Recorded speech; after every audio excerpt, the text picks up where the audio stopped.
যি ভোটাধিকাৰ প্ৰভাৱ কৰিব বিচাৰিছে সেইটো সফল নহ'ব।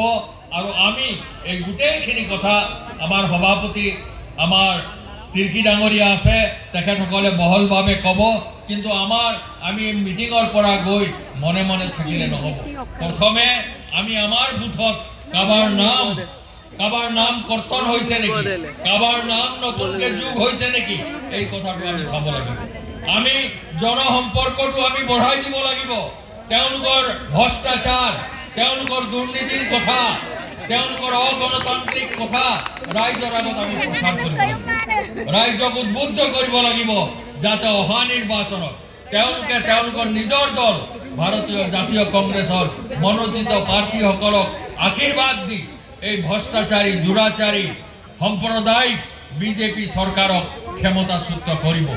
তো এইখিনি কথাই মই আপোনালোকক আহ্বান জনালোঁ আৰু মই আশা ৰাখিছোঁ তেওঁলোকে বিভিন্ন ধৰণৰ